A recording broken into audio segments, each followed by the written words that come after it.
नमस्कार। प्रस्तुत है आज का चिंतन। चित्तौड़ के दुर्ग पर गुजरात के सुल्तान बहादुर शाह ने चढ़ाई कर दी। किले को चारों ओर से घेर लिया गया।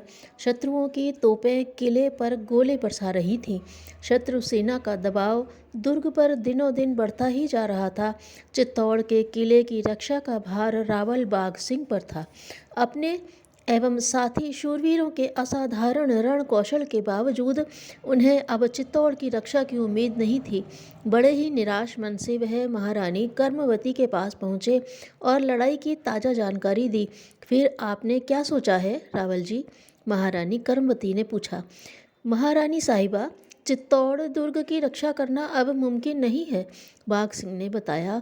शत्रुओं की तोपों के गोलों को हमारी तलवारें कब तक रोक पाएंगी? दुर्ग पर आज नहीं तो कल शत्रु की सेना का कब्जा होने ही वाला है। चित्तौड़ की रक्षा न सही, राजपूती आन बान शान की रक्षा तो होनी ही चाहिए। इसके बाद बाघ सिंह रुक गए। आप रुके नहीं और बिना संकोच कहे, करमती ने थोड़ा चिंतित होते हुए कहा, किंतु दृढ़ स्वर में कहा। बाघ सिंह बोले, महारानी साहिबा, अब हमारे लिए बस एक ही रास्ता है। राजपूत सैनिक तो केसरिया बाना पहन आखिरी लड़ाई लड़ें और राजपूत स्त्रियां जौहर करें, फिर जैसा आपका हुक्म। कर्मवती काफ़ी देर सोच विचार के बाद गंभीरता से बोली, रावल जी, आप ठीक ही कहते हैं।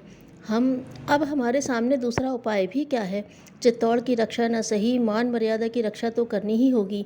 आप हुक्म जारी कर दें और जौहर के लिए लकड़ी, घी और तेल का इंतजाम करें। रानी जवाहर बाई कर्मवती की दूर के रिश्ते में चचेरी बहन पास ही खड़ी थी। इस बातचीत को सुनकर वह बोली, बाई जी साहब, मैं जौहर नहीं करूँगी। क्यों? जौहर की ज्वाला से डर लगता है क्या? कर्मवती ने पूछा। जवाहर बाई ने जवाब दिया, बाई जी साहब, ज्वाला से तो मेरा तन बदन जल ही रहा है। मेरी रगों में भी वही खून है जो आपकी रगों में बह रहा है। क्षत्रिय बालाओं को डर कैसा? तो फिर क्या बात है? कर्मवती ने पूछा। बात यह है बाई जी साहब कि जब मरना ही है तो शत्रुओं से डरकर क्यों, शत्रुओं से लड़कर ही क्यों न मारा जाए। जवाहर बाई ने कहा। क्या कह रही हो? कर्मवती के कुछ भी समझ में नहीं आ रहा था। बाई जी साहब, आपने अपने दाजी सा पिता से मैंने तलवारबाजी और घुड़सवारी सीखी है, जवाहर बाई ने बताया। मैं जौहर करना नहीं, शौर्य दिखाना चाहती हूँ। इस लड़ाई में मेरी बहुत सी सहेलियाँ भी भाग लेंगी। बाघ सिंह ने शंका की। यह तो ठीक है रानी साहिबा, अगर आप लड़ती हुई शत्रुओं के हाथों में पड़ गईं और उन्होंने। रावल जी, हम पर भरोसा करो। नारी के शौर्य एवं तेज पर इस तरह शंका करना उचित नहीं। अपनी बात पूरी करते करते जवाहर बाई का चेहरा तमतमा उठा। हम राजपूत नारियां अपनी इज्जत रखना बखूबी जानती हैं। ऐसी हालत में हम जहर से बुझी तलवार कटार अपनी छाती में घोंप लेंगी। बाघ सिंह की शंका दूर हो गई। कर्मवती ने प्यार से जवाहर बाई का माथा चूमा और उन्होंने उन्हें आज्ञा दी एवं आशीष भी। देखते देखते बहुत सी नारियां मर्दाने वेश में जवाहर बाई के साथ हो लीं। सुबह किले के फाटक खोल दिया गया। राजपूतों ने केसरिया बाना पहना। वे हर हर महादेव कहते हुए शत्रुओं पर टूट पड़े।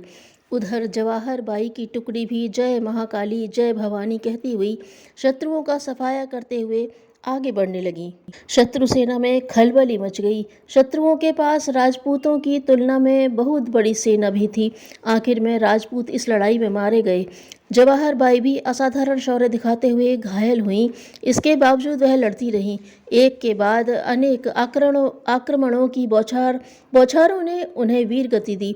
विजेता बहादुर शाह को जब यह पता चला कि उनकी सेना को तहस नहस एक राजपूत वीर बाला ने किया है, तो वह भी नारी के शौर्य एवं तेज के समक्ष मस्तक नवाए बिना न रह सका।